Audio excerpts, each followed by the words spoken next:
name's Elliot Geiser, and it's my pleasure to welcome you to our next panel, Innovation and Healthcare. To moderate this panel and to introduce our panelists, it's my pleasure to introduce the Honorable Judge Thomas B. Griffith. Judge Griffith was appointed to the United States Court of Appeals for the District of Columbia in June 2005. A graduate of Brigham Young University and the University of Virginia School of Law, Judge Griffith served as Senate Legal Counsel of the United States and was a partner at Wiley, Ryan, and Fielding before joining the court. Judge Griffith has taught courses on presidential powers and judicial process at the Brigham Young University Law School and on the role of an Article III judge at Stanford Law School. Please welcome Judge Griffith and our panelists.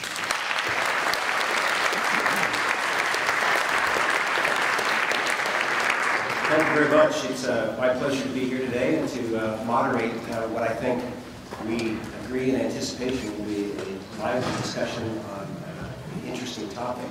My role will be to stay as much out of the way as possible and to let the panelists regale us with their insights. What I'd like to do is introduce all of them in advance, and then by agreement of the panel, we'll hear from Peter Huber, Lindsay Kelly, and Gerald Busudi in that order. But first, let me introduce each one of them, and then they've agreed that they'll go for 12 minutes, and then following that, we'll have some discussion amongst the panel, and then open for questions and answers. Peter Huber is a partner in the law firm of Kellogg, Huber, Hansen, Todd, Evans, and Fickle, and an author and senior fellow at the Manhattan Institute. Most recently, he is the author of The Cure in the Code, in which he argues that 21st century medicine is being hampered by a regulatory regime built for the science of the 20th century. We'll hear more about that, I'm certain, in this presentation. Huber earned a law degree from Harvard Law School and a PhD in mechanical engineering from MIT. He clerked on the D.C. Circuit for then Judge Ruth Bader Ginsburg and on the United States Supreme Court for Justice Sandra Day O'Connor. Lindsay Kelly is special counsel at Irell and Manella in Los Angeles. From 2010 to 2004, she was an assistant U.S. attorney in the cybercrime unit of the U.S. Attorney's Office for the Eastern District of Virginia, where she prosecuted FDA crimes. Previously, Ms. Kelly spent 4 years as an associate at Kellogg Huber. She received a Bachelor of Science in MIT in 1998 and is a member of the University of Chicago Law School class of 2004. She also received her MBA from the Booth School of Business. Following graduation, Ms. Kelly clerked for then Chief Judge Paul Michel on the Federal Circuit. Finally, Gerald Busudi is a partner in the Washington, D.C. office of Covington & Burling, where he is co-chair of the firm's Food and Drug Practice Group. Before joining Covington, Busudi served as Chief Counsel of the Food and Drug Administration. He earned his JD from the University of Chicago, where he served as an editor of the Law Review. He subsequently clerked for Judge Frank Easterbrook on the U.S. Court of Appeals for the Seventh Circuit. With that, we'll turn the time over to panelists. Peter.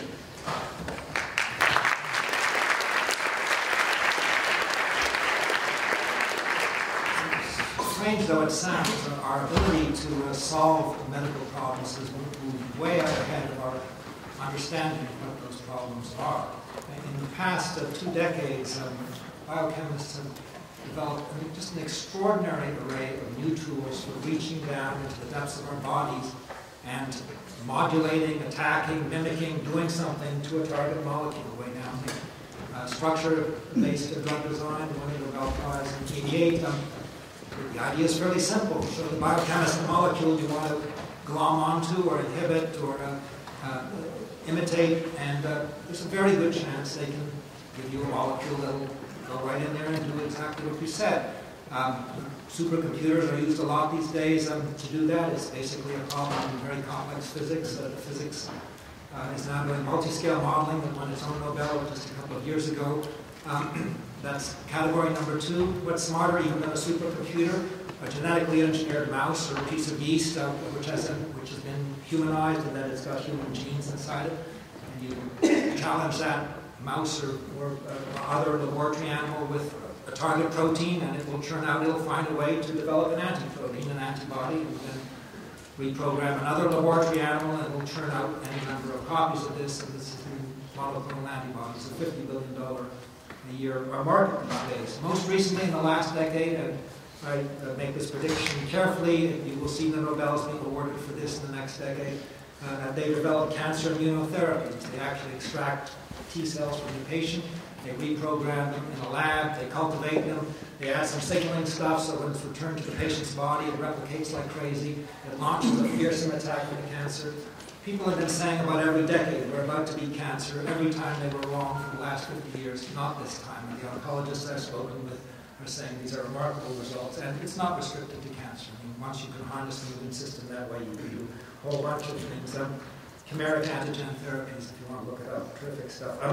They've got direct genetic engineering now. You take a viral vector, a retrovirus like HIV, you chop out the genes that are going to turn it into AIDS and kill you, and you put instead what you'd like to insert with the human genome, and you inject that viral vector into a tissue, and you will reprogram those cells. And they're doing this for blindness and other things. It's gutsy stuff, and they're doing it. Very recently, another Nobelist, Philip Sharp at MIT, discovered a new category of RNA molecules, interference RNA, and a whole new category of drugs is now emerging where you prescribe them and they can reach into the patient's body and turn off problem genes and activate others. None of this, nothing that I've mentioned now is useful. You can't do anything at all with any of it until you understand what the hell it is you want to do down there. I mean, human bodies are very complex. Our diseases are extremely complex. Some of them change wildly on the fly. All cancers do. They're horrendously variable. They mutate like crazy. A huge amount of money in this country is already being invested in working out the dynamics, the molecular dynamics of diseases. How are the molecular processes down there linked to the clinical symptoms that worry us so much up here and that are often going to kill us? Sometimes the answers are fairly simple. Most of the time they're not. The NIH has major programs going on this, huge databases being built up that combine molecular and clinical data, and very complex, extremely sophisticated modern statistical methods, Bayesian statistics adherent to this, are being used to work out the causal networks. How is this leading to this, leading to what's killing me up here? The drug companies are doing this because this is what tells you what to go in and attack with your drug. You design drugs around these biomarkers. The oncologists, as they practice medicine, are doing this. This is how you say, look, I've got this array of drugs on the shelf somewhere. Who do I prescribe them to? When are they going to work? Well, you've got to look for that pathway in the patient. If you see the pathway in the patient, you've got a drug that will modulate it. The patient gets it, and you do something useful. If you don't, if it's not presented, you look for another drug, and if no drug addresses any of them, your patient dies. This is being used in every part of modern oncology except at the FDA.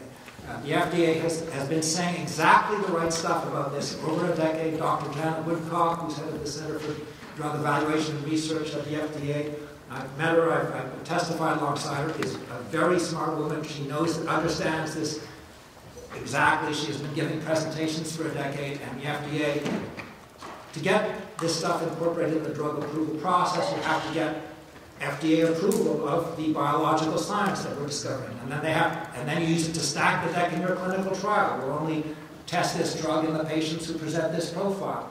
And there's a second aspect of it, which is potentially very important, which are surrogate endpoints. Clinical trials are enormously expensive, and they have to last very long times. And for diseases that develop slowly, they can take decades. I couldn't believe the numbers when I first saw them. It is not infrequently you will be spending $100 million on a clinical trial. And this is before you have any chance of earning a dime on it.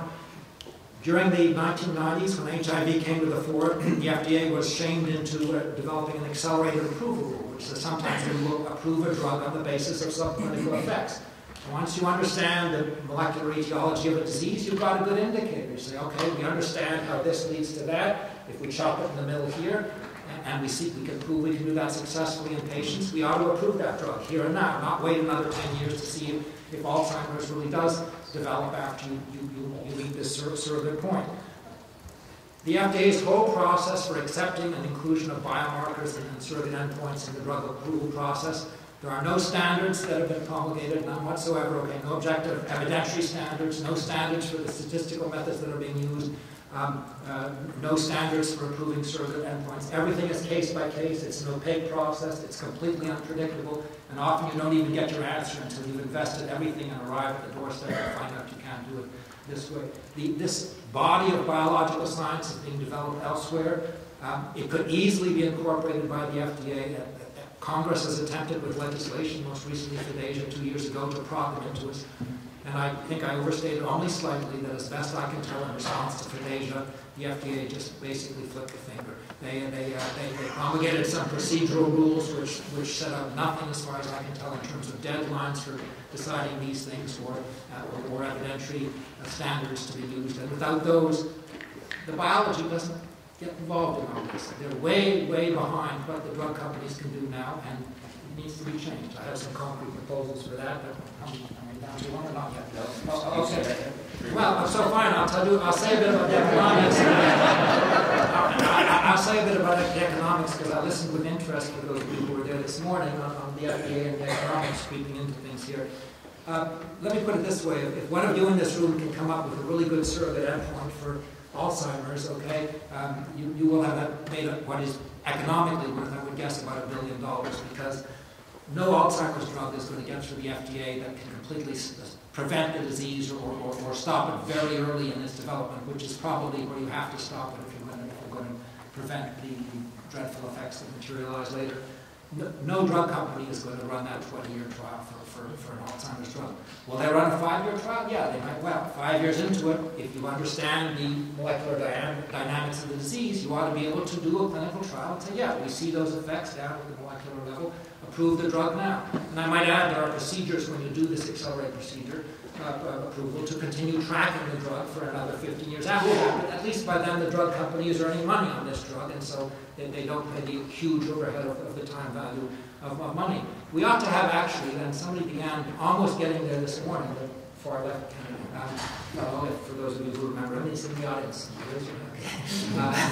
Anyway, what is clearly the pioneer in this business who works out the etiology of the disease and then gets a drug approved to treat that can often be the one company that doesn't profit from doing all that, because a huge amount of that money was working out the etiology of the disease, and once you say, hey, I get it, and I'm going to go in and modulate this, it is very easy to reverse engineer this with statins. One poor, lucky Japanese researcher discovered the first statin, and two Nobelists in this country worked out the dynamics of the cholesterol pathway, okay? They never made a dime out of any of this, okay? One company led the way, it failed, and then we got another 5 or 6, all free riding on this biology, which nobody owns. This is where we really definitely ought to be applying the data exclusivity rules. And if you did that, among other things, you would also begin spreading the front-end costs of drugs over a much larger group of drug manufacturers, and thus over a much larger group of patients.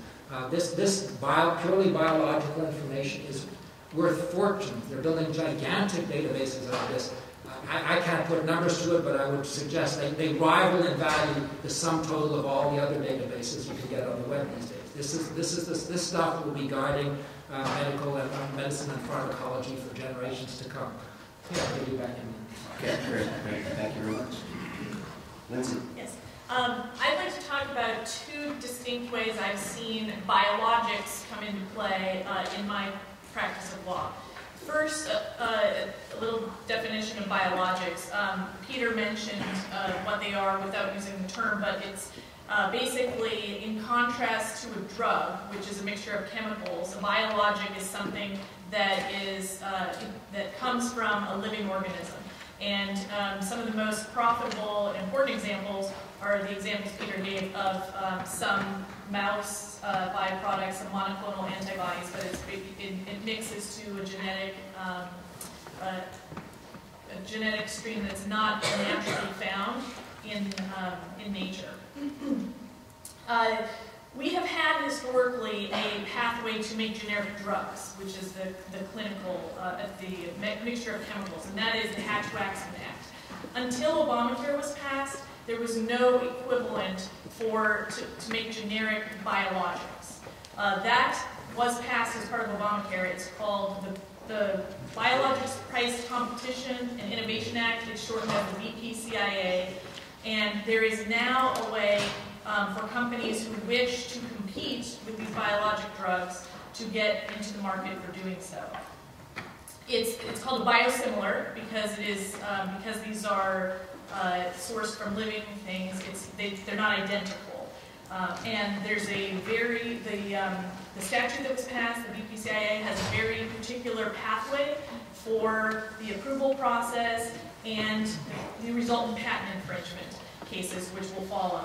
It's very different from the path in Hatch-Waxman, and for that reason, there's a lot of uncertainty about how the law will be implemented in practice, and it's just getting started as a practical matter.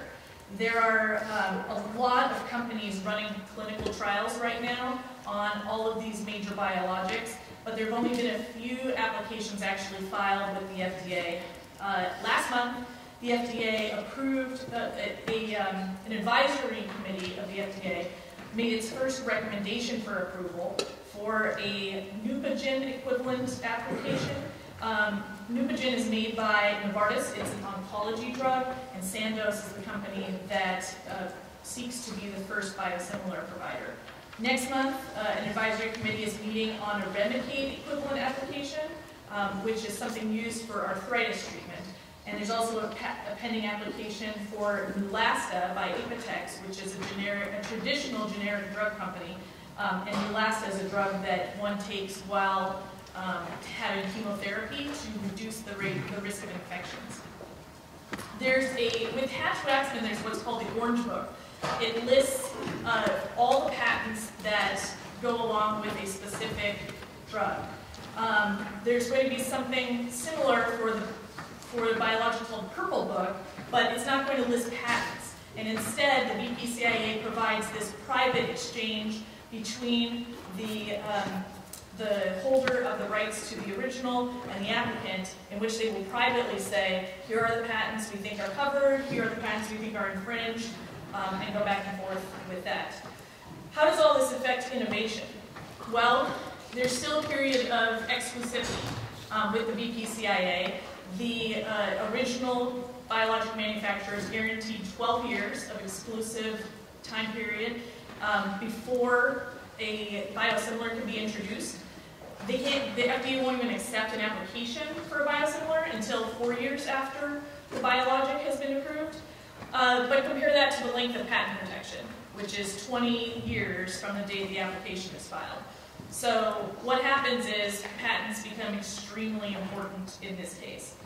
And this is going to keep lawyers busy for many, many years. And it might have been touched on at the patent panel this morning, but the American Invents Act, which allows people to go to it's an adversary process in the Patent and Trademark Office to invalidate patents. It doesn't require actually going to the district court and shorten abbreviated time schedules. It is just booming. And what a lot of these companies are doing that are working on biologics is preemptively trying to get these patents covering biologics invalidated, so that once their application is in and approved by FDA, there's nothing holding them back from going to market. So far, the companies in this sphere seem to be adapting to the new environment. Pfizer just purchased a company called Hospira for $17 billion, largely because Hospira has a large biosimilars portfolio. Hospira was involved in 2 of the applications that are pending right now before the FDA. Amgen, a large biologics manufacturer, is running clinical trials on biosimilars and has 9 under development right now. They're certainly generating economic activity at the front end. There is now, at the lower level, a big race between these companies to see who will be the first to get an approved biosimilar. Once they are approved, they get a 7-year period of exclusivity, such that there will be just 2 players in the market for 7 years. So there's a big incentive for that, and that's certainly generating activity. But it's uncertain what's going to happen to the prices. These aren't going to be a situation where the biosimilar is approved and all of a sudden the biologics cost $1, because, as Peter also mentioned, there are extremely high R&D costs and the cost of running these clinical trials just to get improvement. So there probably will be some patient savings, but this is still going to be an extremely lucrative business. And from what's happening so far, it seems that it's just, if you will, the large players in this market will just be spreading the wealth a little bit amongst their blockbuster drugs, perhaps more, sooner than they would otherwise like to. On the criminal side of this, the way that I've encountered biologics is a large prosecution that I did for FDA of a company called Gallant Pharma. And what Gallant Pharma did was smuggle in biologics from around the world and sell them to doctors across the United States for use in patients. They purported to be a Canadian company because Americans tend to associate Canadian drugs with an idea of safety. But in fact, the drugs were never passed through Canada, had no idea, no contact with Canada at all, which was obvious when you looked at the packaging, which we presume the doctors did when we received it. They also smuggled everything from the Middle East or Asia to the United Kingdom before then sending it to the United States. They did it for a couple of reasons. A lot of these companies who sell these biologics abroad, even in India, United Arab Emirates, places like that, won't ship directly to the United States because they know it's illegal. So they'll ship it to England, and then someone in England could drop it in. What they do also to evade detection, because DHL, FedEx, the government is pretty good about tracking those. There are databases where it enters what's coming in. They can target shipments. They would put it in nondescript boxes and ship it Royal Mail. Goes to the U.S. Postal Service. It was much harder to track. It also takes a lot longer to get here.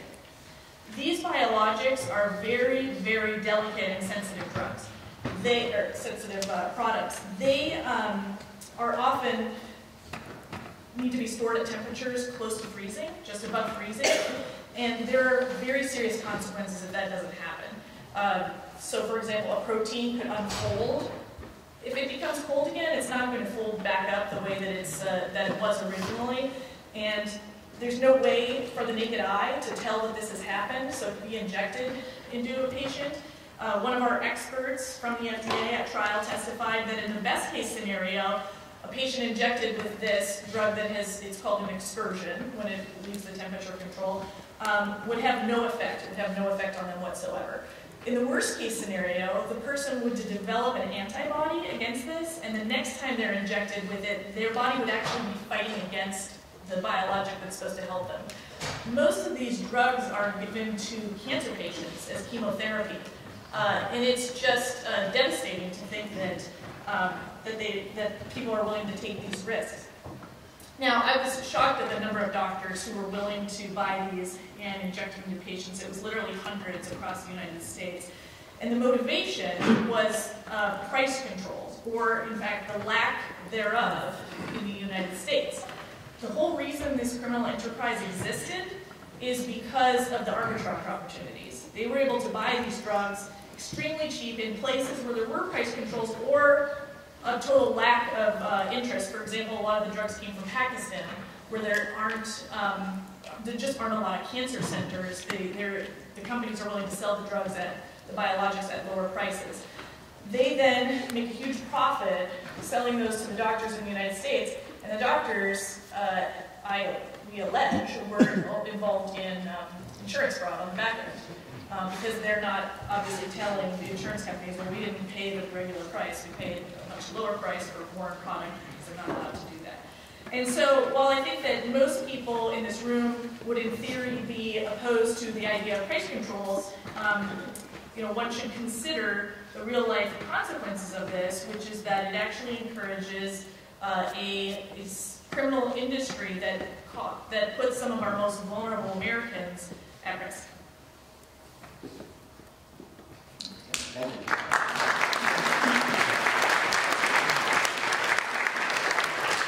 So it's great to be back at the University of Chicago. I haven't been back for more than a decade, and it's wonderful to be back. It's an honor, and thank you very much to the Federalist Society for inviting me along with the other panelists. I'd like to talk about FDA's regulation of speech, and I'm going to talk about it with regard to drugs and off-label promotion. There are many other First Amendment issues that arise in FDA regulation, but I'd like to talk about that more narrow area. And it's FDA's regulation in this area and the activities of the U.S. Attorney's offices really threaten innovation. They restrict the flow of valuable information to patients. and to physicians. And I really think it's not a tenable situation. It's not a situation that can persist the way it is. As by way of background, FDA's regulation of products is determined largely by intended use. And so if I take this bottle of water, it's labeled as bottled water, and it's a food. If I make a claim that it will, if you drink it, it will cure cancer, it becomes a drug. If I tell you to freeze it and put it on your injured knee to make the swelling go down, it may become a medical device. And so the speech about products, including the labeling of the product, helps determine how the product is regulated. For a drug that's not generally recognized by scientists to be safe and effective, which is defined as a new drug under the Act, a company needs to have an approval in place in order to market the drug, and distribution of the drug in interstate commerce is a prohibited act, which is either a misdemeanor or a felony, depending on intent. And so how does one get approval? Well, as Peter said, you go through hundreds of millions or billions of dollars of research costs running clinical trials. You then go to FDA with your clinical trial information, your manufacturing information, thousands of pages of documents. You give them to FDA. FDA reviews them, and ultimately you get approval. Your approval comes with labeling, a package insert that describes the intended uses that you are allowed to say your product can be used for. And those are called the indications. And you can get one or more indications approved for a drug upon initial approval. And if you want to add indications, you need to file a supplemental approval along with new clinical trial data in order to get your labeling revised for these new intended uses. Well, as it turns out, science is much faster than FDA. And FDA can take years to approve a supplement for an indication that everyone knows, physicians know, everyone knows is an appropriate use for the drug and helps patients. It's lawful for physicians to use drugs for off-label uses. If there's an approved drug, a physician can use that drug for any use he or she wants to. It's absolutely lawful, and FDA has said as much. It may be the standard of care. It may be set forth in government-issued treatment guidelines. The federal government may reimburse for those off-label uses. It's perfectly lawful for medical journals to publish articles about off-label use of drugs. And yet, it is a criminal offense for a company to go out and talk about these off-label uses. A criminal offense. And the consequences are unbelievable. A company can end up paying billions of dollars in false claims settlements or in criminal penalties. The company can be excluded from participating in federal health programs, which would be the end of a company, because of how much of drug reimbursement is done through the federal government. Individuals can be held liable strict liability for the CEO of a company that violates the Food, Drug, and Cosmetic Act, and that's been upheld by the Supreme Court, even if the CEO did not know or did not intend that the law be violated. In addition, the CEO or anyone else who's convicted of a misdemeanor under the FDCA might be subject to debarment from participation in federal health programs, which can be the end of someone's career. All of these consequences for conduct that's completely lawful and that everyone else on the planet is permitted to talk about, including the FDA. Another example of FDA infringing on speech, and this is quite remarkable. I was astounded when I saw this. FDA issued a guidance on how companies can use Twitter and other social media to talk about drugs. And it said, well, if you're going to talk about a drug, you need to give the full indication statement. And if you have a black box warning, you have to give all of the risk concepts in the black box warning. And if you have any contraindications, you have to list those too.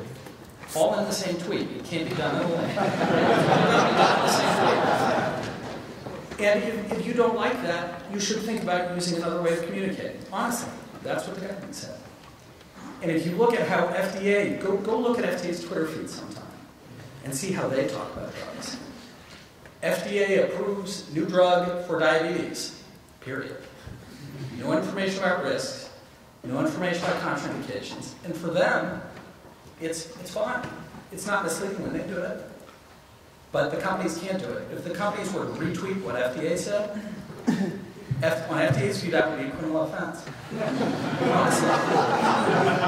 So where does that leave us under the Constitution, under the First Amendment? Well, I suspect that many in the audience agree with me on this, and the Supreme Court decided the case of IMS v. Sorrell, in which a state law was under challenge. The state law said that there was prescribing information from pharmacies, and the law said, well, there are patient privacy issues associated with this. But when it comes to using the data, researchers can use it, and the state can use it. But if pharmaceutical companies want to use this data for marketing of pharmaceuticals, that's forbidden. And the Supreme Court looked at that and said that is a speaker-based restriction, and it's content-based. It's subject to heightened scrutiny, and it cannot stand. And the court said speech in aid of pharmaceutical marketing is protected by the First Amendment, which I think is great for these cases that are going to follow.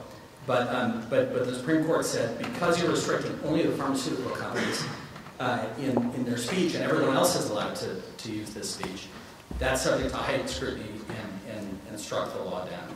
Sound familiar? Sounds an awful lot like some of these other things we've been talking about. So the Caronia case comes along in the Second Circuit, and in Caronia, there was an individual who'd been prosecuted for speaking about a drug, about an off-label use, and the government never said that what he was talking about was misleading. It just said you talked about an off-label use, and therefore you violated the law, you misbranded the drug, and you should go to jail. And the court looked at the IMS v. Sorrell case and said, no, this cannot stand, and the court overturned the conviction. So this leaves us, it's now very interesting. I think FDA is getting a little bit worried about all of this. And so, notwithstanding the Twitter guidance, which I thought was quite remarkable, FDA is now trying to at least look as if it's providing outlets for truthful speech about products. And so there's a reprints guidance that was issued. This came before FDA, before these cases came up, but when I was at FDA, we issued a reprint guidance which said that companies could distribute peer-reviewed literature about off-label uses. There are now some additional guidances about communication of off-label speech, and I think FDA is concerned about it. I think it also may mean that there are fewer individual prosecutions, because individual prosecutions are much more likely to make it to judgment, to go to trial. I think very few companies are willing to risk debarment from federal health programs and all the consequences that come with an adverse verdict. But individuals might be willing to sustain that risk. And so I think FDA will be quite nervous about continuing to press those kinds of cases. If I have a little bit more time, I'd like to talk about something a little bit different, which is really the criminalization of medical products, manufacturing and sponsorship in the United States. And what do I mean by that? Well, as I said, the Food, Drug, and Cosmetic Act is a strict liability statute. And so if you violate any provision, you are liable for a misdemeanor. There are all sorts of restrictions. We've talked about promotion, and there are companies that have hundreds or thousands, maybe not thousands, but hundreds of different sales representatives running around speaking about their drugs, and they've got to keep their eye on all of them. And if any of them makes a misstep, there's your misdemeanor. Adverse event reporting. A company is required to collect information about adverse events that occur in practice in the use of the drug, whether or not there's any inkling that the drug caused the adverse event. So if you have an oncology drug, doctors may report, I have an oncology patient who was using your drug and the patient died. That's a serious adverse event, even though oncology patients frequently die. And so the company is required to report those to FDA and has to report serious unexpected adverse events within 15 days. In a multinational pharmaceutical company, there are thousands of adverse events coming in. FDA knows, everyone knows, that no company will report those all the time. In fact, FDA is pretty happy if a company makes 98% of the time on their serious unexpected adverse events. But each one of them that's missed is a misdemeanor. Manufacturing. If you don't manufacture your product according to particular procedures, the product is adulterated and is illegal, even if there's no test known to man that could distinguish between your product and the product that meets specification. So even if the product will work as intended, even if it will cure people, it will not have any additional safety problems, it's exactly what was intended. If you did not follow exact procedures in manufacturing, the good manufacturing practices, your product is adulterated. So what does this all mean? This means that a drug company cannot be in compliance with the law all the time. It just cannot. And prosecutors, if they don't like what a company is doing, can prosecute anybody.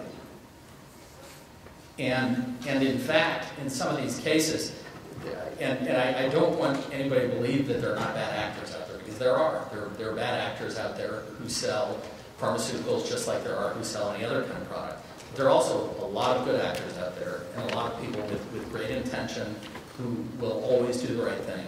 But any of them, based on all of these, and I've just been through some of these requirements, all of these companies could be prosecuted at any time. And in my view, that's no way to run a government.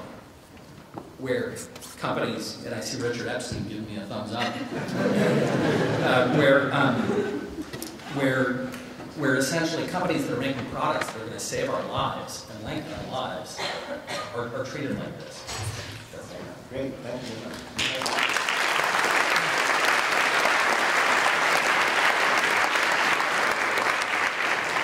We're going to open to questions, but I get the first crack, if that's all right. So first of all, I want to ask Peter two questions. One actually goes to science, about which I know almost nothing.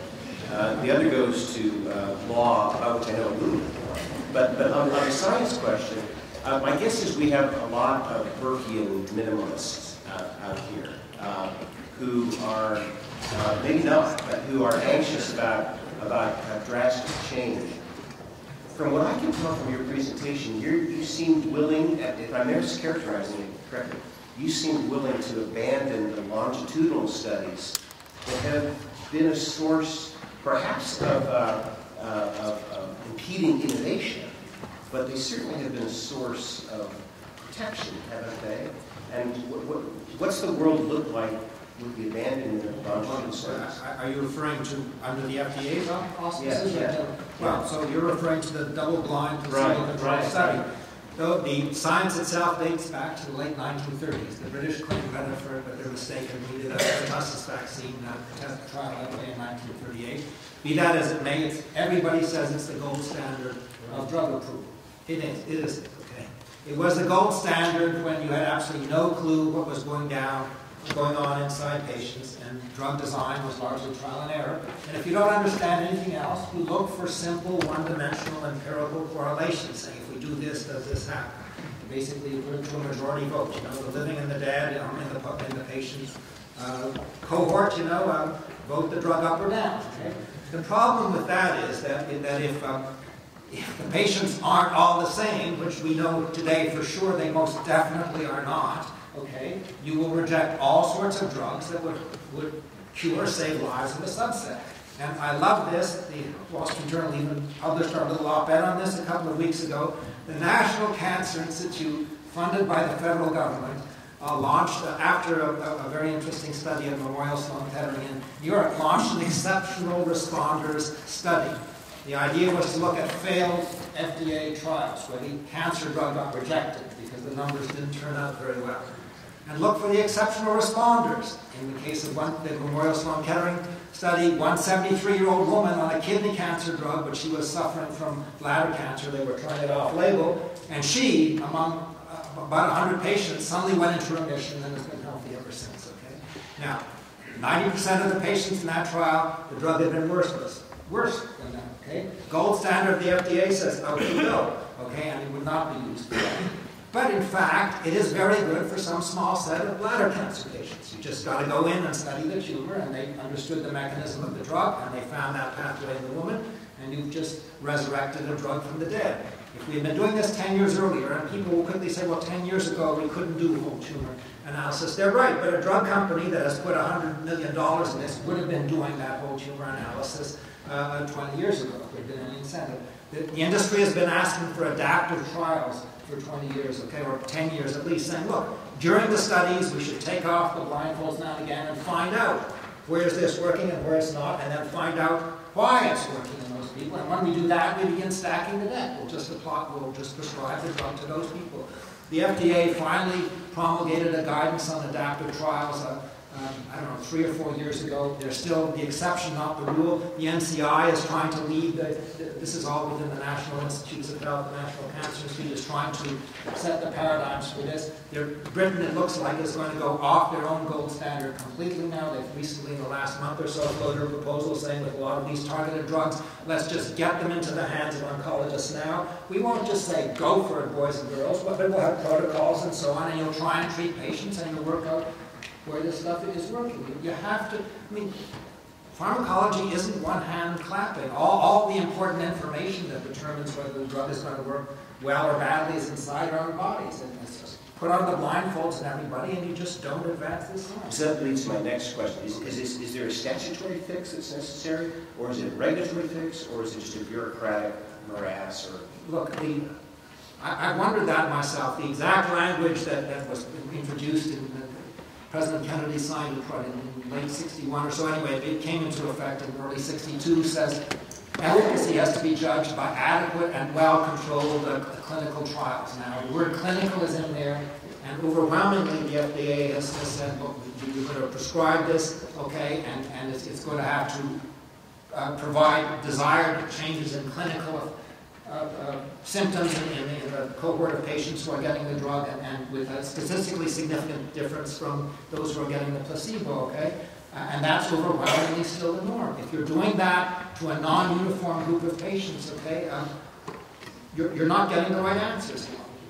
I mean, this assumes uniformity in that cohort. The statisticians have a formal word for this. It's the problem of external validity. How do you know? You know, if I test the drug in this group right here, how do I know they're representative of the next 10,000? The answer is I don't until I've studied them in depth and worked out that their profiles are typical, but I don't know what those are. Anyway, how do we change it?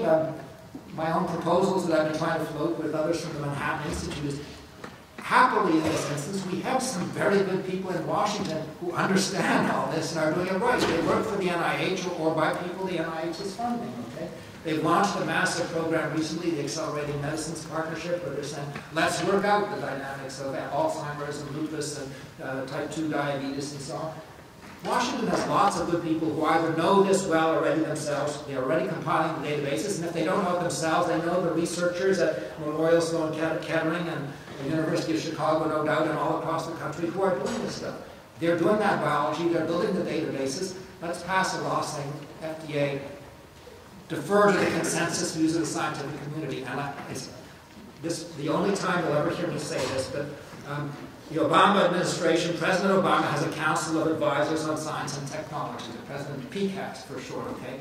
They wrote a whole report on this 2 years ago, and they said exactly this, okay, or very close to this, okay? They're saying, we're doing it. Go get the consensus scientific community's views. Don't try and reinvent all this in-house, FDA. You don't have the resources. This isn't personal. We're not being mean to you. You weren't set up to do this enormously complex biology. Other people are doing it. Let's incorporate that, what they're doing quickly. And if I could just add a little bit, yeah. So I think it would really take a statutory fix. Yeah, I think it would. I mean, there's regulation that FDA has that defines what it means to be an adequate, well-controlled trial. I suppose that could change, but not as much as what Peter would like, I don't think. Well, the accelerated approval would actually rule. You could do a whole lot of this under the accelerated approval rule. Right. Sorry. Right, but as far as what type of evidence that they would be willing to accept as an adequate, well-controlled trial. You can stretch the statutory language somewhat. But I think another problem would just be that the FDA reviewers, many of whom have been around for decades, they are so used to this standard, and it's so much in their head that it would take a lot of work to shake it out of them and to get them to look at something other than what they're really used to looking at. But I think it would be a great development. If I might add one quick rejoinder, because it's too nice not to get on the table.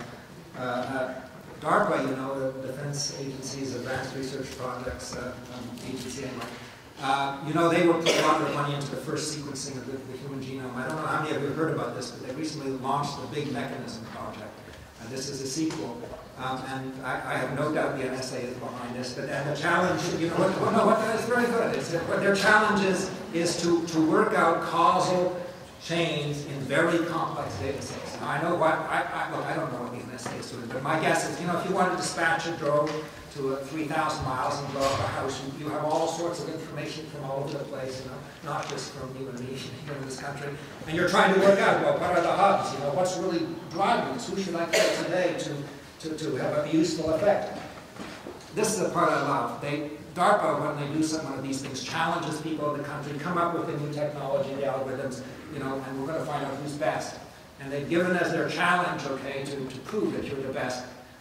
Cancer, work out the etiology of cancer, okay? The databases are there, now work out how it all fits together. I love it. This is the best news for cancer patients in years, okay?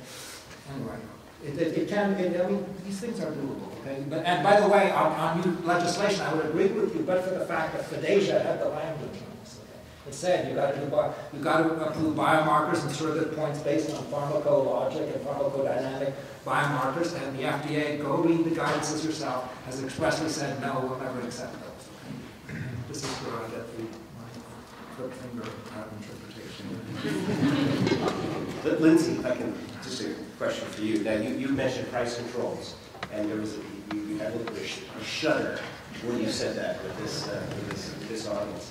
So maybe anticipating a question from the audience. So the example that you gave of price controls, wouldn't simpler solution to price controls be simply to track more carefully the sources of drugs? Maybe that can't be done. Maybe that's too difficult. No, it actually can and is done. Okay. It's done as part of our investigation. Mostly to throw it out there to an audience that I know would be opposed to it. And there are other there are other ways to get around it. For example, you could require your doctors to show the drug packaging and the drug insert to the patient before they set it up. And most of these, you know, have Farsi script on them or something like that. The inserts are very different for the FDA than the other things. So there's, you know, price controls is just one way. But the point is that there is a big incentive as the system is set up right now for bad actors to make a lot of money off of smuggling this. And you know, to my surprise and disappointment, too many doctors are willing to go along with it. And then before you all jump in, I just have one question for Gerald on that. Are you not concerned that we don't have sufficient testing on off-label use of drugs to justify allowing the representations that are made? What's the safeguard? Sure. So I didn't want to suggest that I'm in favor of misleading statements about efficacy. And so if someone is going to make a statement about an off-label use, I fully agree that it ought to be substantiated. There ought to be some evidence that in fact the statement is true, and a company can't just make it up. But to say that one needs to have not only the studies, but to have FDA have looked at them and given you the green light, I think that's where my problem is.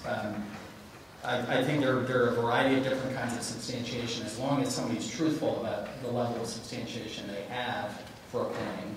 For example, I think the best area where companies can engage in this kind of speech is in a purely scientific forum. So, for example, speaking to groups of physicians and just saying, look, here's a study that we have.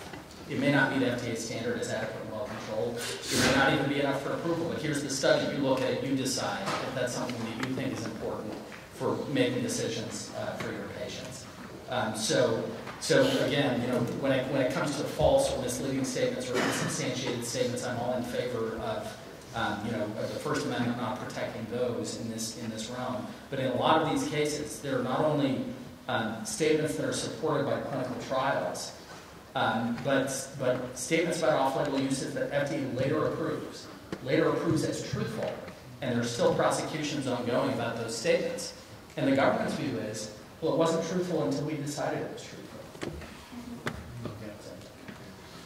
Okay, with that, let's turn the questions over to you all. I think we have at least one microphone here, two microphones here. And so, Looks like Dean's going to get us started. That's exactly the idea. And I want to ask Lindsay Kelly, I suspect she does not totally agree with Peter on a number of things he said, and I'm very interested in her reaction. In other words, Peter's been basically saying there is a huge problem with the FDA for described lack of detailed expertise or knowledge of some of the things in doing things that are vitally needed, and this is catastrophic in its results. I think isn't too strong to say. But would you agree with him on that, or what would your reaction be? I actually do agree with a lot of what he said. I have seen now in private practice some of the litigation I'm working on involves drugs that were targeting specific subsets and are being challenged. Subsets of patients that were non-responders to a tiered approach to other treatments. And I think that's critically important. In the situation that I'm involved in, they were able to say, that because there was what's called a pyramid method of treatment, everyone got started on drug number 1. Non-responders were moved to drug number 2. Then there was an easily identifiable pool of people who were the target. But in a situation where doctors have choices from day one of let's test drug A, drug B, drug C, it's going to be a lot more difficult to pinpoint the people who actually belong to a subgroup that are physiologically different and that will respond to a particular treatment and not others. And that is an area that's incredibly important to focus on and difficult to posture before the FDA if you're in a situation like the latter. We'll alternate between microphones. Sir? If it's the case that the current FDA model, without regard to things other than cancer, doesn't work for the current state of the art for the science of cancer, and if things are as clear as you make them out to be, it seems to me, what interest group or what political pressure is pushing against the type of reform you're talking about? And can you articulate the reform into something that's actionable? That could be a statute or a regulation. And in the last case, if the FDA simply cannot change its ways because they're so set in the double-blind model, why couldn't you carve out cancer, say, we're going to create a new agency or a new sub-agency that's going to apply a contemporary scientific model and make them do it that way? Well, first of all, to its credit, although I don't want to overstate this, the single division that's best at the FDA has moved the furthest in getting to surrogate endpoints and incorporating biomarkers is, in fact, its oncology division. For the simple reason that, I mean, whether they go there or not, first of all, the oncologists are going there. Oncologists do not read labels. They're building these databases on their own. They prescribe cancer drugs wildly off-label. It's not just because they have a pyramid. It's because you can look inside a tumor and you can see a mechanism of action, and you know the mechanism of action of your drug. I mean, and so Gleevec gets approved to treat chronic myelogenous leukemia. Today it's used to treat 10 cancers, okay? Well, even while the approval process was still underway, they had launched a second trial. This is a blood cancer, of course. They had launched it on a gastrointestinal cancer. I mean, this happens all the time in oncology. These pathways should show up, okay? And the oncology division of the FDA has been moving pretty well on this, okay? But if you think the FDA's information is state of the art, it's not. If you or a loved one has cancer, go to a place where they're going to do a whole tumor scan, okay, and line up your treatment, not by pyramids, but by looking for the pathways that are active in your cancer, and they may have to keep doing it because cancers mutate like crazy. You know, what's the solution? I think as I say, the clean statutory solutions have been tried, okay? The guidances that emerged, as far as I can tell, achieved very little, and guidances were required. They were mandated by the statute. They're not reviewable. They're procedural guidances. The FDA doesn't require this. You know, it's just what we at the FDA think. Do whatever you like, but this is what we think is right. It's not binding, of course. This is the classic dodge in Washington to avoid your own Republics. Okay, it never gets reviewed. Okay, separate agency. I really don't see it. The principles involved here. Look, I was stunned when I read recently that the NIH has the National Institute for Mental Health. No, I thought the shrinks of the world would be the very last ones to get involved in something as crass as biochemistry and so on, okay? The NIMH has joined the fray and actually analogizes what they're doing exactly with what's happening in oncology. They say enough of trying to develop psychiatric and neurological drugs for clinical symptoms. We know that clinical symptoms, share our package symptoms, and you get cognitive and emotional and behavioral problems that cut across the standard clinical symptoms. They said we're going to toss the whole DSM, the Diagnostic and Statistical Manual, which is the Bible for psychiatrists. They're very proud of it, and they've told their researchers now look for what the director calls brain circuits. He means molecular pathways that cut across these things, and let's from now on test neurological and psychiatric drugs accordingly, not according to cohorts of patients that have one, OCD or depression or something like that, but let's begin validating these for these. That's oncology, except now for the brain. And they're doing it. We don't need a new statute by and large. We do need to get the FDA fully on board, and that begins with getting them to accept the science that's already out there or can be developed.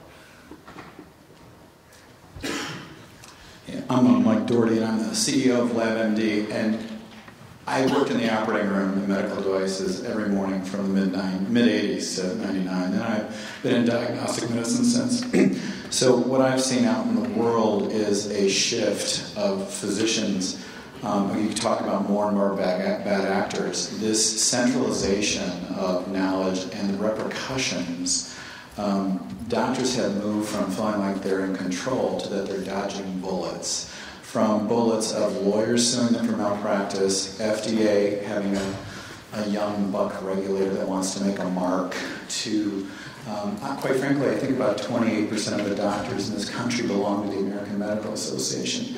There's a huge frustration with the disempowerment of what they're practicing and the vilification of it.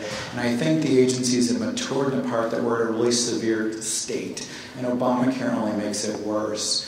So I guess I don't know how we decentralize this and back it up until we stop decriminalizing some of these physicians. But then I also see these very same people that I worked with in the 80s who they're jaded and they're upset, and they become more bad actors now. And I would refer you to the work of Gene Mitchell at Georgetown, who's a great economist on physician self-referral.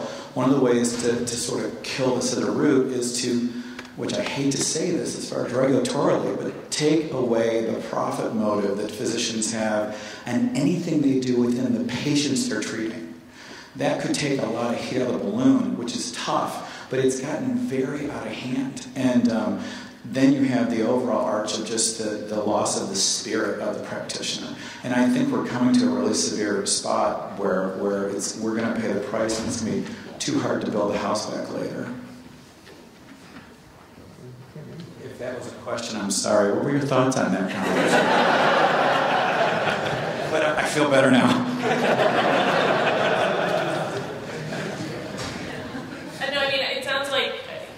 My often referred to reference to the price controls was getting at what you're saying, which is that if there wasn't this profit motive and an ability for them to, what I do is defrauding patients by injecting them with these drugs that might not be safe or effective without their knowledge and consent, then you would take away the opportunity to do that. How exactly is the best way to do it? It's going to be a long process, but hopefully eventually we'll get there.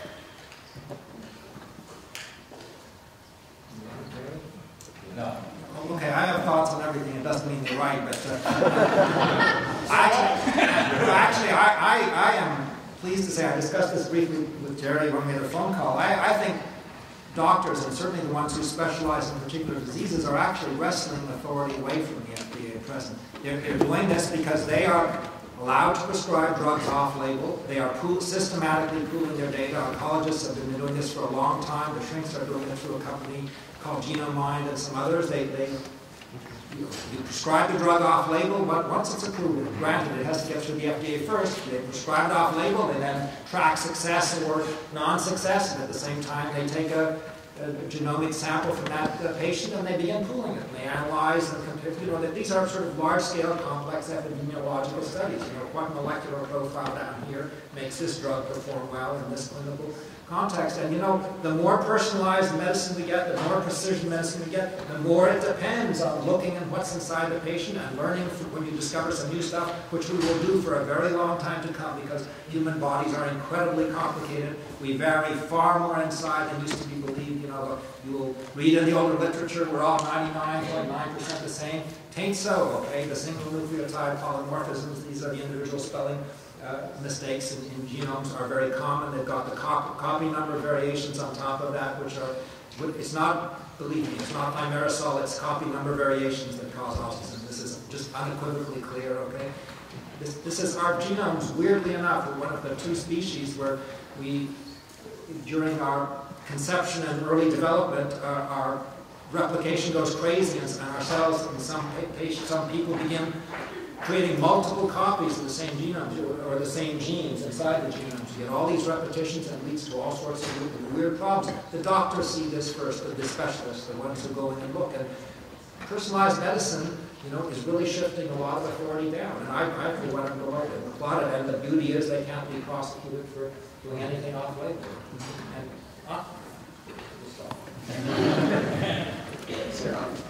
So my question actually goes to this whole issue of personalized medicine. Mr. Huber, you wrote in your City Journal article recently about treatments that are derived specifically from a patient's own cells, that the Food and Drug Administration takes the position that a patient's cells become a drug when they're extracted and manipulated in the lab. And so I guess I wanted to get more on your thoughts about how or whether the FDA should go about regulating those types of very specific and unique treatments that are personal. You're referring, this is a piece of published recently. It's on basically human cell therapies of various kinds. And stem cell therapies, and I mentioned some in my earlier remarks. They take your immune system cells and then reprogram them and cultivate them in the lab. The first lesson from the FDA's position here is that if you want to take on a big agency, you should really pick your case carefully, because GenX was the company. It was a little lab that a couple of doctors had set up to cultivate stem cells and so on.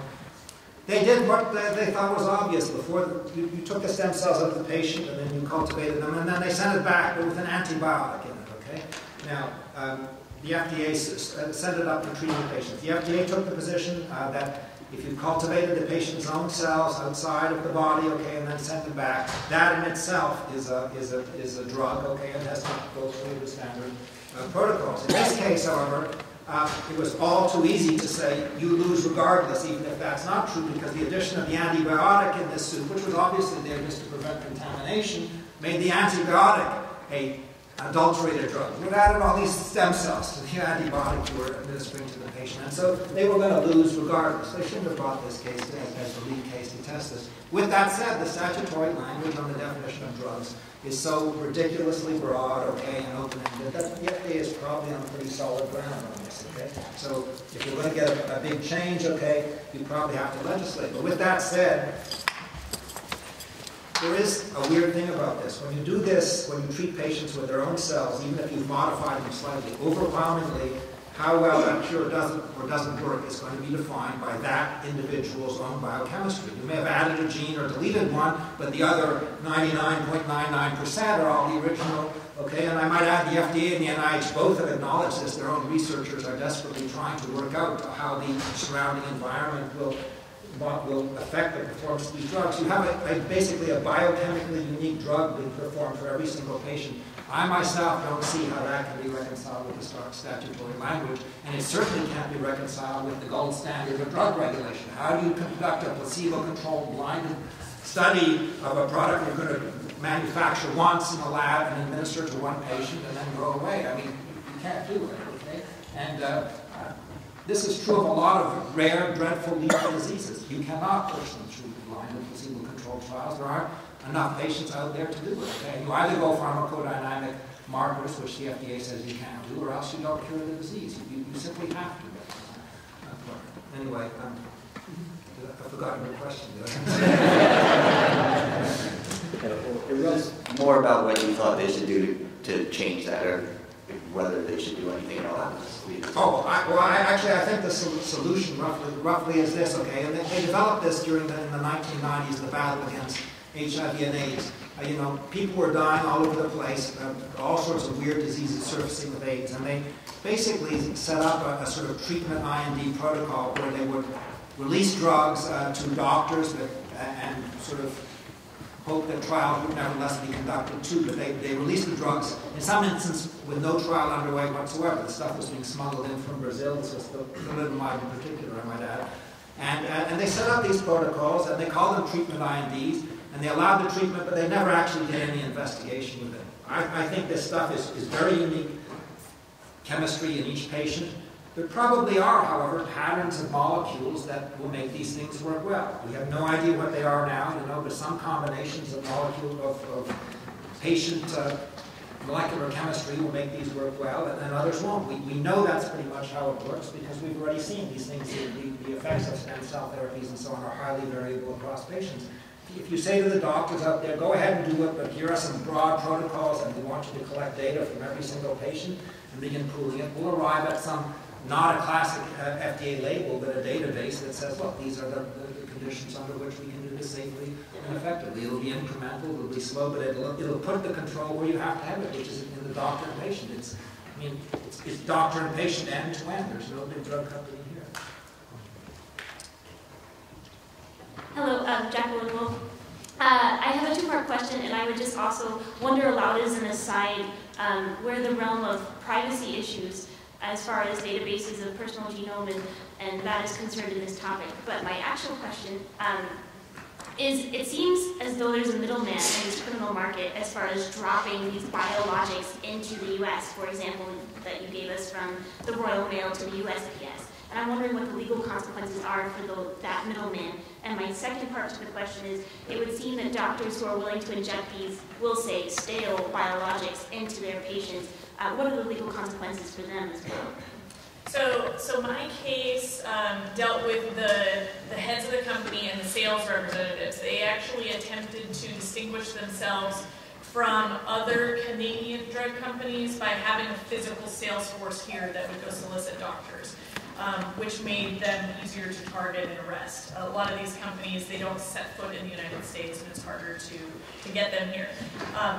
Right when I was leaving the U.S. Attorney's Office, which was a few months ago, my colleagues caught and brought to trial the guy from England who was running the show there. He landed in Atlanta and he was arrested. He was ultimately acquitted because I think a two-part reason. The evidence that was introduced at trial was such that that there was not proof beyond a reasonable doubt that he knew he was violating the laws of the United States when he was doing this. Now, did that evidence exist? Maybe. The problem was that I was a prosecutor in what's called the rocket docket, and we go to trial no matter what 70 days after charges are brought. Charges here were brought triggered by him flying to the United States because he was not someone who normally came to the United States, so the prosecutors were not able to do as lengthy of as an investigation as might have uncovered that type of evidence, because that would have required making requests to England to get information from over there, and it's very time-consuming. It probably would have been a couple of years. So that's what happened there. Can you repeat the second part of your question?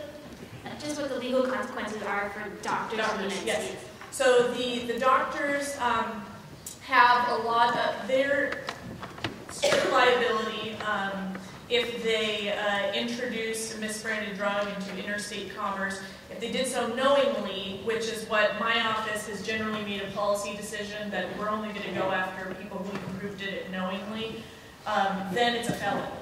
And the problem is to identify how are they doing it knowingly. And it sometimes comes from correspondence. It can come from patient interviews. We had one doctor that we prosecuted as part of our group. The reason we included him is that he was using these products, but more importantly, he was the drop shipper. All the things coming from the UK came to his doctor's office, addressed to a doctor. That was a second layer that they thought would help them evade detection, because the company that was selling these products, their name was not on anything. And so that doctor was prosecuted. We had agents go out and interview probably 100 of his patients. And we, of course, found a few who had asked questions of the doctor, including, is this FDA approved? Is this, I can't remember the other exact questions, but things to prove that he had given them false answers as to what he actually, one of them actually saved the box. She said, I don't know why, but I asked him, can I have the box and packaging? And he said, sure. So she gave it to us, and sure enough, it was foreign. So that's kind of how you could go about proving the doctor. So that doctor was convicted of felony counts. I'm John Darmody from Indiana University. This question is primarily for Gerald. I don't know if you can give a definite answer or more speculation, but why do you think that the FDA goes to such great lengths to oppose the marketing speech of the off-label use when it is so out there for any other party to do so? I think a lot of the reason that they've done it dates back to their historical regulations that go back decades. And their view always was, we want to control the label of the product, absolutely. We are the gatekeeper. We are what's standing between snake oil salesmen and the public, and we will protect the public. And so they put in place regulations that absolutely control speech. So, for example, with prescription drugs, the statute says that all drugs must have adequate directions for use.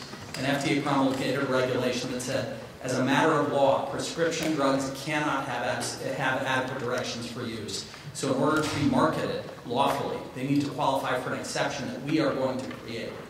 And the exception is that all directions for use have to appear in the FDA-approved package insert, and all additional labeling, anything distributed to physicians or pharmacies, has to be consistent with and not contradictory to it. And so they put these regulations in place to get absolute control over the label. And what's followed is just a natural consequence of that. And I hate to say it, but I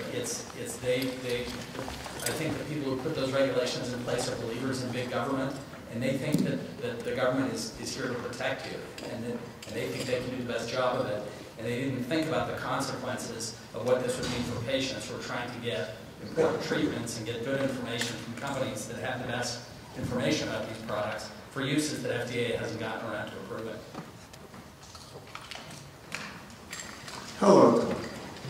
Actually, this is a question about Tom Griffiths, which he's free to answer along with everybody else. But one of the things that's very clear about the constitutional structure, which I think Gerald just mentioned, is that if you actually look at the extraordinary level of deference under the police power that the Supreme Court gives to this particular issue, rational basis review is now the appropriate standard, and that basically means it's per se legal if the FDA with its expertise thinks so. So the question for all of you is, you think of two cases which are very important, both lower opinions written by Judge Griffiths. One is Abigail Alliance, and the other one was in the case that you just referred to, Peter, which is the regenerative science case having to do with the stem cells. And what my question is quite simply this.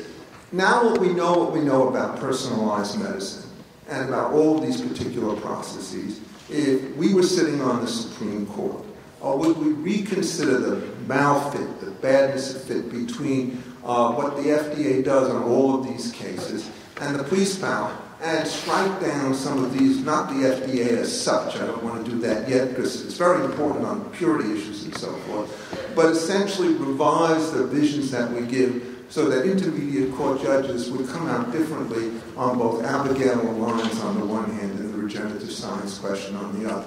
My view about this is very clear. I think the autonomy interest does matter. I think the science on the part of the FDA in these areas is woefully insufficient, and I would basically strike it all down. But I'm just curious as to whether or not, rather than statutory reform, the three of you would advise Judge Griffiths to take the frontal assault and to change the police power standard of review, given the advances in science in the last 35 or 40 years. Go ahead, Jim. Well, I'm taking notes. Well, I think courts, these issues are tremendously complicated, and for a judge, even as smart as many of the fine judges we have on the bench, to fully understand these scientific issues and not defer to the FDA, I think is just a very difficult thing to get them to do. No, I know it's difficult, yeah. But is it correct? I think, in fact, they don't defer on a lot of other things. Why not here? I mean, I've got plenty of clients who have cases before FDA where, of course, FDA is wrong. And no, I mean, they definitely make mistakes. I've seen many cases where FDA will apply one standard to the interpretation of clinical trials in support of approval of a drug, and they'll say, "Oh no, of course you can't after you've run your trial, you can't analyze the data in any way other than the way that you said you would do it in your clinical trial protocol." But then when it comes to rejecting a drug, they'll say, "Well, you've got evidence supporting your drug, but if we look at the data in a different way than what you said in your clinical trial protocol, then of course you don't get approved." So I think on the edges there are some cases where there are abuses of discretion, like I just described here. On general questions of the balance of evidence in support of a drug, I think it's going to be hard to get a court to do that. In the case of Abigail Alliance, and in case of drugs where people are in extremis and they really need a treatment, and the alternative to no treatment is death, I mean, I would be in favor of a statutory amendment that might give hope to some of those patients. But I asked a constitutional question. Go ahead. Okay. I'll let somebody else address that. I mean, the only thing I have to add is that I am generally uncomfortable with the level of statutory interpretation done at the agency level, and then the level of deference given to those agency interpretations. And an example, like Peter gave earlier, which is, well, the statute says one thing, but guess what? The regulations don't. So in principle, I would be, for a heightened standard of review in the courts. Peter? Look, let us start with 23andMe, which, is the gene sequencing company. Anne Mujigi's former spouse of Sergey Brin was going to send out, who was going to do a sample your DNA and then return the results to you, and also say, and look, this is how we interpret what all of these genes might tell you about your propensity for Alzheimer's or breast cancer or this and the next thing. And the FDA clamped down on it, saying, look, we're not disputing your methodology for sequencing this DNA, but we're disputing your clinical interpretations. Now, the first thing is, the FDA didn't assert that it had better or different clinical interpretations to interpret. It just didn't want anybody else interpreting them, okay? They, by the way, have just recently announced a partial back-off on that, okay? Not complete yet. The suggestion in this day and age that the FDA, look, defenders of the status quo always say this: the FDA has the best information, in-house. They're the ones who oversee the trial. They got all the data right. They know best. It's not true. It just isn't true anymore. I'll tell you something. If I or somebody I really cared about had a cancer today, I would very much prefer that the decisions on what I would be treated with be made by the National Cancer Institute rather than the FDA. The National Cancer Institute is doing it all right, okay? The FDA is nowhere close to that. The NIH offered 10 years ago, when the FDA first promulgated its pharmacogenomic standards, to say, hey, first of all, tell us what the hell you mean, okay? Because you haven't told us what the standards are. And by the way, if you'd like to discuss some evidentiary standards and how we should gather and analyze this, guess what? We're already doing it today. Wouldn't you like to collaborate? As far as I know, and I could be wrong, the FDA never even responded to that. They haven't been collaborating. They know more. Your oncologists, the ones who are centralizing their data and sharing it. And by the way, yes, there are interesting privacy issues that somebody pointed to later, but I'd take my chances as a cancer patient. I'll give up the privacy if I can get them. These are frightening answers, and let me explain why.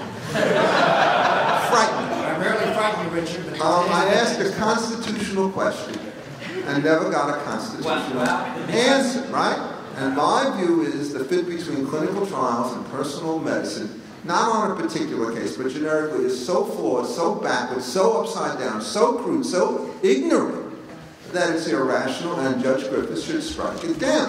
Now, I want to know... Your Honor, that is exactly what I was arguing. But I haven't heard... Look, if you guys who understand what's going on are not going to take that position, nobody's going to be able to blow him out of his current position, right?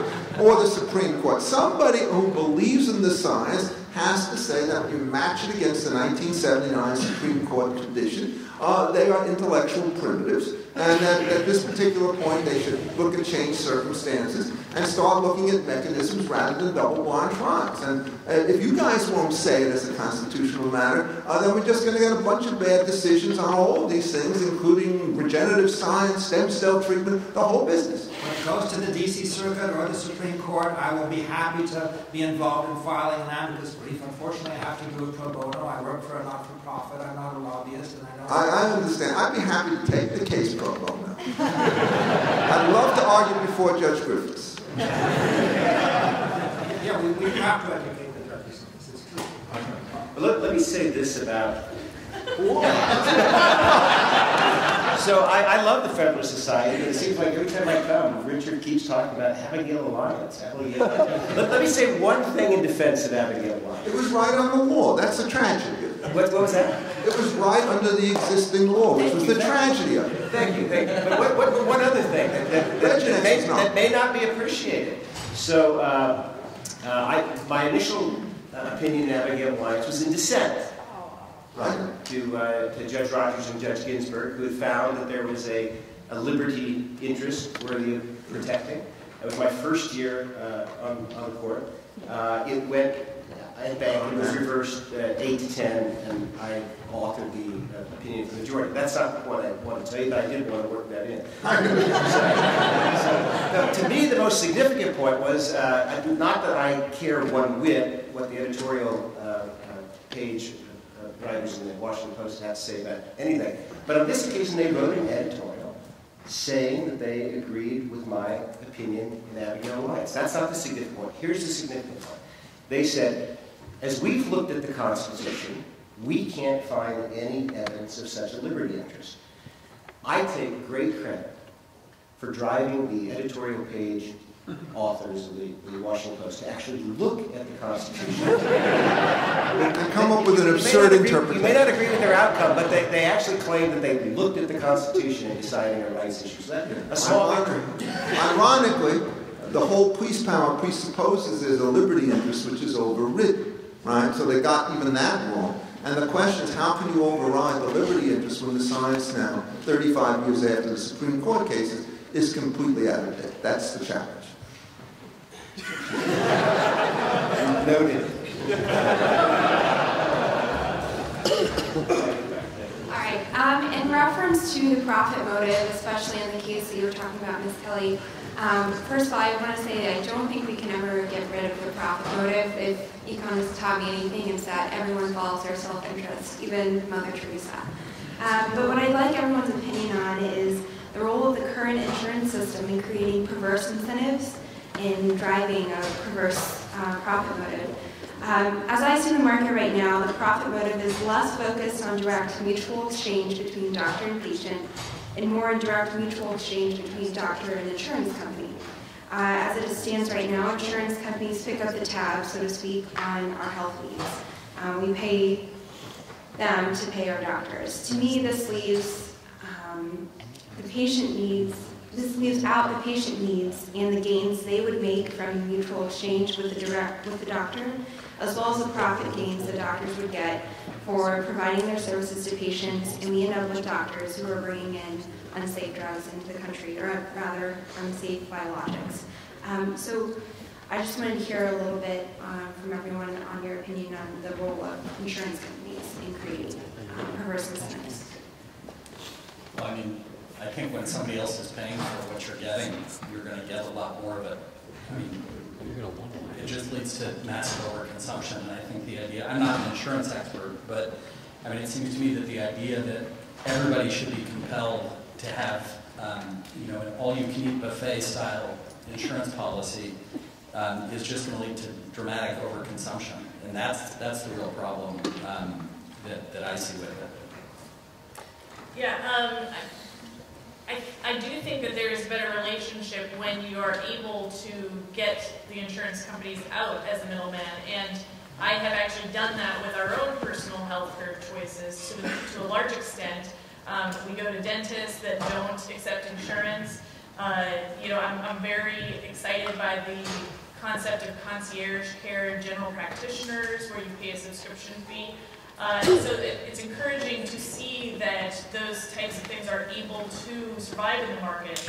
And specifically related to the insurance question, I would love, and I've always, I was hopeful that this might be an endpoint if we were talking about mandatory coverage through Obamacare, that we have just a catastrophic policy. I would not feel badly contributing extra tax money to pay for a catastrophic policy for someone who gets hit by a bus unexpectedly, or works with their hands and gets some debilitating disease that they literally cannot go in. But I don't understand why, for myself, let alone everyone else in America, I don't pay anything when my children go for their well-care checkups, or when we get our flu shots. I just don't like how the market is set up in that way. And I do agree with you that if you can get the insurance companies out of the system, it does seem to be, at least in my experiences, a situation that I've been personally more pleased with. It's one thing I've been longing to say on price control generally, so now's my chance. So, look, if there's anything that's pretty much definitively established by the dismal science of economics, it's that if you have a product that has very high upfront capital costs, okay, the efficient pricing downstream is price discrimination, okay, Ramsey pricing, if you will, right? It means you soak the rich and you don't soak the poor. It's airline pricing. It's why we can pay, by a factor of 10 different prices to be seated different. That's the efficient way to price plane. That's how you fill it up, okay? If that's the economically efficient thing to do, that is then going to be the one that maximizes both consumer utility and profits for the drug company, which will then, if the market's functioning at all, lead to more, better drugs faster being developed.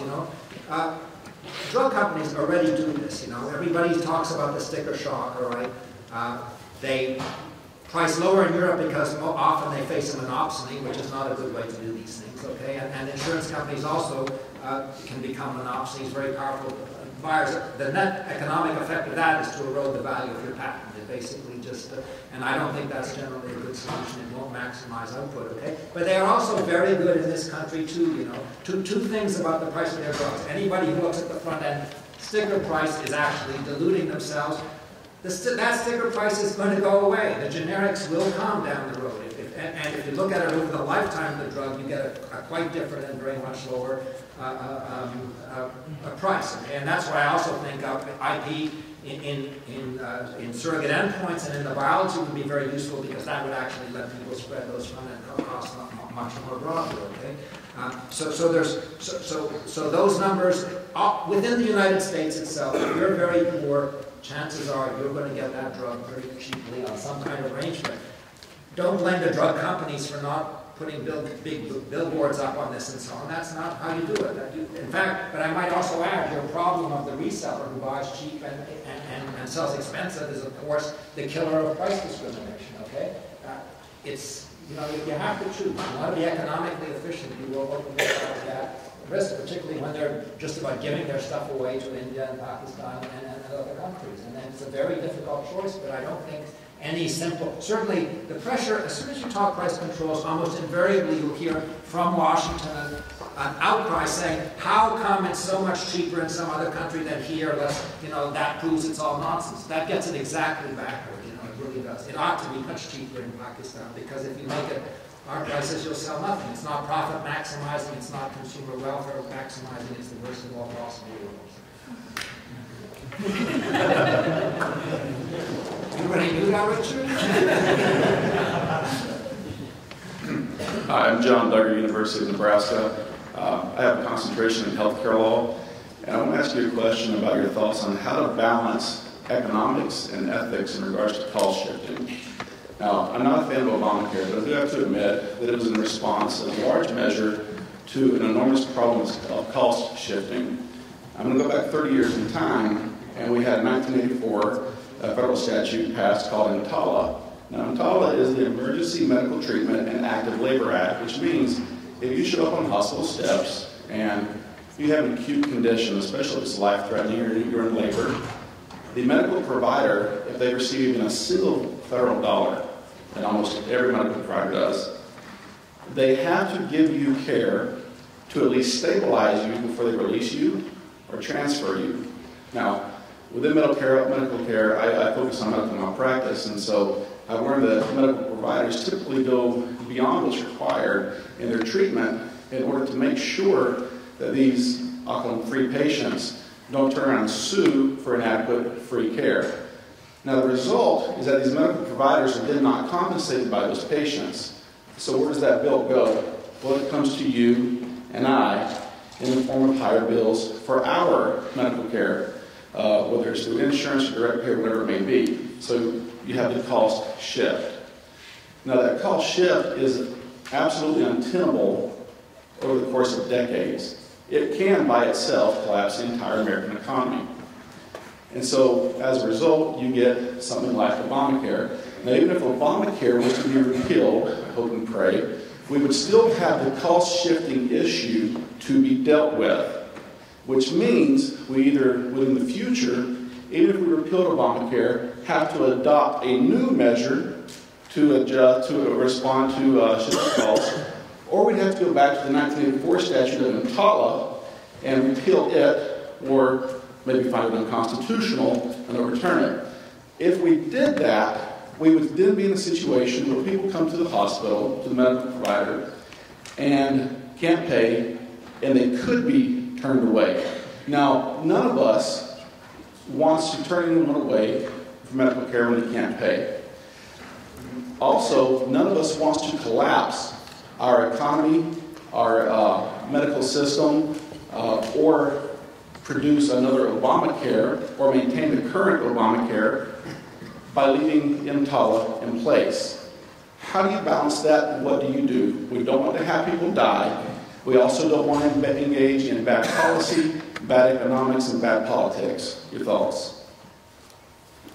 I confess I don't have an answer to that one. Sure. No, The one area, where we don't face that dilemma is, in fact, in pharmaceuticals. They're overwhelmingly an information industry now. Overwhelmingly, the know-how we're developing now is going to be saving lives for generations to come, okay? And this is just the way very high capital-intensive products work. They don't get exhausted, okay? And we are using, drugs that were developed 10 years ago. The biology, the biological underpinnings are old. You get huge economies of scale with these things, and they keep giving.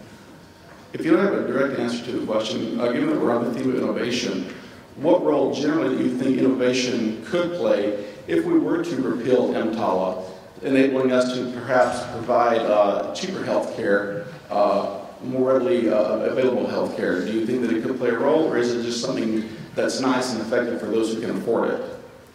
Look, I'm not an expert on EMTALA. I do think, I would hope actually that the vast majorities of doctors and ER rooms and so on would be doing this even without a statutory mandate. You don't throw out dying people. You just don't have to. I mean, there are problems. Look, the tort liability issue is a big issue for doctors, and that really does need reform. I might add with drugs, during trials there are compassionate use exceptions that could be saving lots of lives, and many drug companies are the ones who won't do it. This is basically the Abigail case, and the drug companies know how to do it because the FDA's policy is, okay, we'll let you do a compassionate use exception, but you've got to report everything that happens, whether it worked well or badly, and of course the drug companies are then giving it to a non-controlled situation, and they just don't want to take that risk. And I would definitely, we should make it easier to give these things away in appropriate circumstances with some supervision. I agree. Thank you. Sir. Hi, my name is Tom Graham from the George Washington University. This is about offline uses, so perhaps better for Gerald. I'm wondering if we allow pharmaceutical companies to promote offline uses before FDA approval, what prevents them from seeking FDA approval from a relatively simple use and then promoting it almost immediately for a more drastic use? For example, at Bayer, when they first developed aspirin, they said this is good for headaches, but then they immediately started selling it for heart health. Right. I mean, the real, as long as there's enforcement against misleading speech. So, if somebody gets a narrow indication and they promote for a broad indication that's not supported by any evidence, And there have been some cases where a company will seek approval for multiple indications, and some will actually be rejected because FDA finds that there's not substantial evidence in support. And in those cases where somebody either has an indication rejected, or if they don't have adequate support for the broader indication, then then I think there would be enforcement mechanisms that could be brought to bear there. The problem I'm having is more of, there, especially in the oncology space, when a drug might have 10 different indications and it takes a series of many, many years or decades to get those approved, and there is, in fact, clinical evidence supporting those. In the case you're proposing, I think it would be in a company's economic interest if they actually have support for a broader indication to seek approval of it in the first instance. And so I don't think there are a lot of companies that other than in the case of, orphan drugs, there's some concern that a company will seek an orphan indication solely because they get 7 years of data exclusivity, and then they have an off-label use in mind. But I'm even less concerned about that when, in fact, there are adequate data supporting the broader indication. Thank you. Hi, I'm Katie Ham, Columbia Law School. So we've talked a little bit about the special case of immunotherapy and the FDA's role and how efficient or its capacity, how good its capacity is to sort of be the one monitoring the approval process. And I'm wondering practically how we can change the rules for the special case of cancer immunotherapy. In particular, I'm thinking about the company Dendrian came out with an immunotherapy treatment, Provenge, for prostate cancer at a very, very advanced stage. And it had gone through the FDA, 17-0 voted that it was safe, and then 14-3 voted that it was effective. So the FDA sent it back for 2 more years of trials. And meanwhile, there were protests from people who had prostate cancer because they really wanted to get their hands on this drug. So I'm just wondering how we can balance these things, and is it actually going to happen that there could be a special, sorry, I'm getting really nervous. I'm actually wondering if there's any way to circumvent the FDA approval process, and if we could do that for the special case of cancer or something like very serious diseases. I mean, there is the mechanism that Peter referred to of treatment INDs, and FDA has a mechanism by which they can do that kind of thing if they want. The question is, what if they don't want? And Provenge, I was in FDA when that was all going on. I wasn't personally involved in a lot of it, but I recall the protests about patients who said, we really want this treatment. Then you get into Abigail Alliance territory. No, actually, the period when we really saw huge FDA reform and much of it for the better was in the 1990s. It was because the young gay community was young people, they were articulate, they were sympathetic, contrary to what people have tried to say, it was pretty bipartisan. It's not true that Reagan wanted to kill them all, okay, but no, it really wasn't. I mean, Coop was very good on this, generally, okay. The patient groups are a major force here, and they should be active, but it isn't a mistake to assume that cancer, which is in fact very heterogeneous, I mean, these are very complex diseases, but it's by no means unique. I mean, the psychiatrists do not have the neurological and psychiatric drugs under proper control. So, I'm a little leery about making special exceptions for your favorite disease here.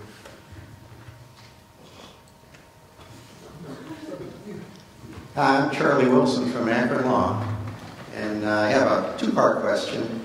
The first primarily for Dr. Hubert. It seems to me that in all the thousands of drugs that have been approved, and probably many thousands more that haven't, there must be a lot of records there that could show some of the individual effects that you were talking about that have been ignored because they didn't pass the double-blind study.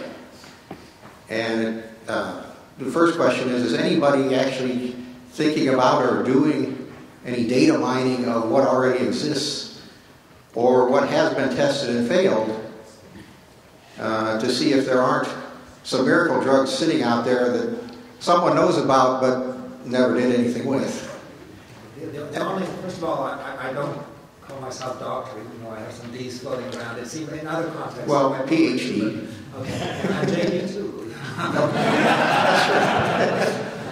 And no, the only people I know who are actually doing this formally at the moment is the National Cancer Institute. They have the exceptional responders. study. You've got to keep in mind to do these retroactively, you have to find tissue samples and so on in the database, and they have to have been properly preserved and so on. So it's a non-trivial exercise. It's a pity. But people do try and resurrect old drugs. I mean, there are some systematic procedures for attempting to do that, because now we're at the point where we can actually work out their mechanisms of action. And there are people marketing software now which basically look for diseases that push something north, and if you've got a drug that pushes it back south, they figure it would be worth at least trying that out in some kind of trial. It's really quite remarkable that other groups have developed software where they say, well, let's look at the structure of the drug and compare it systematically to that, and we'll being able to predict side effects before they materialize, and they're remarkably good at that too. I mean, all of this comes from thinking mechanistically about drugs and diseases. And I would add, even in the case where you have the tissue and blood samples that are available, if you're going to do different analysis, that raises questions of privacy and informed consent. And I know in Europe the rules are much stricter on privacy as to whether if you consented to engage in a clinical trial and even give your blood sample, there may be questions as to whether that blood sample can be analyzed in a different way than you were told at a later date. So that raises another raft of issues. So then the second part is, and you might have partly answered it there, even if we have some of this old data and testing, do we have any better chance of getting that through the current rules? Well, I mean, the way FDA would view all that is as hypothesis generating. So if you go back and you look at the tissue samples and you run DNA tests and see how people responded, I think under the current regime they would just say that's great for generating hypotheses. Now go do your test. Okay. No, they would say to you, you haven't qualified that biomarker here yet. That I guarantee you they would say to you. If you're saying, look, I think this is the marker that explains why this 5% of patients respond well, they'd say, qualify that biomarker, and you'll ask, how do I do that? And they'll say, come and talk to us. And then you'll find out after you spend a lot of money. Get one final question from the audience. Thank you. You've spoken about how speech regulations can restrict access to off-label drugs, and I wanted to ask the panel about how federal regulation of reimbursement through Medicare and now federal regulation of insurance generally affects accessibility of off-label use of drugs. Well, I know that many off-label uses will be reimbursed by federal health programs. I also know that in off-label promotion cases, the government will say, well, we never would have paid for this if it weren't for your shady practices, and then they seek billions of dollars in payments there. I'm not really a reimbursement expert, so I don't, maybe others know more about some of those issues. I don't know if it's still true today, but I do know at one point they generally were quite lenient about off-label prescriptions in a hospital context, but not anywhere else. The problem with that, of course, was that there was a strong incentive, for your GP to ship you right to the hospital. I don't know if that's how much that's still the policy. Great. You'll join with me in thanking our panel for their comments.